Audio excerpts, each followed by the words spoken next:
Hey guys, in this presentation, I'll be focusing on the public policy issue of menstrual inequity in American prison systems.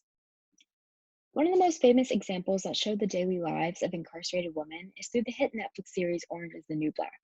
As a segue to the policy problem that I'll be addressing, I'm going to share a brief scene from the show. You need some of these. I made my own. Couture. Commissary doing carry size 13.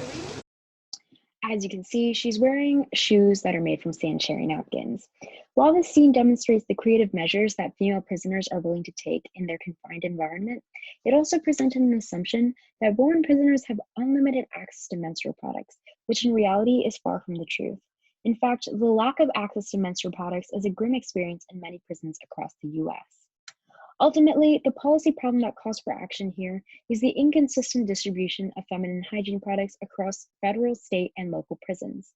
These inconsistencies have three major consequences. The first consequence is that in a majority of prison facilities, the distribution of feminine hygiene products is at the discretion of prison guards, who can abuse this power by denying these items as a punishment or form of humiliation. The second consequence is that even for the minority of incarcerated women who are able to purchase these items, they face a financial burden of buying hygiene products because prisoners make less than $1 per hour for prison labor. A severe medical risk that comes from both of these factors is that women resort to alternative and often unhygienic methods to control bleeding, such as using clumps of rationed toilet paper, making tampons out of mattress stuffing, and using unwashed rags and socks. So the first policy option that I explored for this problem is, what if we expanded the First Step Act that was signed into federal law in 2018 so that its provisions extend into state and local prison facilities? The First Step Act mandated that normal and supersized tampons, pads, and panty liners be provided to federal prison inmates for no charge. Currently, this act only applies to federal prisons, not state-run prisons. Two drawbacks exist when trying to implement these federal changes in states. First of all, there are currently no enforcement measures that require all facilities to follow these guidelines. And additionally, funding becomes a huge issue because how can the government fund hygiene products for 219,000 female inmates? The second policy option that I looked into was having local and state correction facilities making internal policy changes according to suggestions made by local advocacy groups. Examples of this being successful includes Arizona increasing the number of sanitary napkins given per female inmate, and in Colorado, where the state budget bill was amended to designate $40,000 for spending specifically on tampons. However, there are two drawbacks to internal policy changes. First of all, they are not as effective as legislation because violating a department policy has no public or legal consequences. The second drawback is there's a lack of political support for this issue.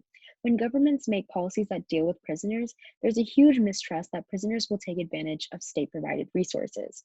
For example, Arizona state representatives were concerned that by allowing unlimited access to menstrual products, this will lead to vandalism and misuse. The third policy option that I looked into that would lessen menstrual inequity is by reforming medical facilities and women's prisons. According to research done on medical brutality for incarcerated women, it is an unfortunate fact that female prisoners receive less medical attention compared to male inmates, specifically in regards to pregnancy and menstruation. By improving these medical facilities to include menstrual hygiene equipment, this would help the distribution of these products for prisoners. The drawbacks of this reform include the fact that medical facilities definitely need to be renovated. There is no guarantee, however, that menstruation and hygiene products distribution will be at the priority in these reforms.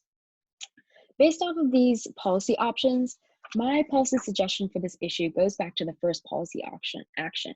Use the First Step Act as a platform for both state and federal prisons to address menstrual equity, to make sure that every prison facility in the US is consistent according to policies. These three provisions should be extremely clear in the act itself. First of all, generic hygiene products will be free. Sufficient quantity for each individual's needs will be met, and there will be clear explanations for what specific hygiene products should be accessible and readily available. So to address the drawbacks, this is where state jurisdiction comes in. Enforcement will be up to state legislation. By putting legal consequences that have public repercussions, state and local facilities will have the incentive to follow these provisions. So far, several states such as Virginia and New York have been successful in these measures. And to address funding, To make sure that facilities are properly funded to support all these women, one way to significantly lower costs is to provide generic products which are significantly cheaper for free and allow name brand products to be available for purchase. In conclusion, periods have become weaponized in correction and detention facilities as tools of humiliation. Because menstruation is a woman specific issue and is definitely not the cleanest or most comfortable issue to talk about, menstrual inequity has become a stigmatized subject that is avoided by public policy. Incarcerated women, especially, are neglected in this conversation because prisoners are often othered in society. By educating and spreading awareness, maybe we will start to see policy changes that help support women in prisons and also support the widespread menstrual movement. Thank you.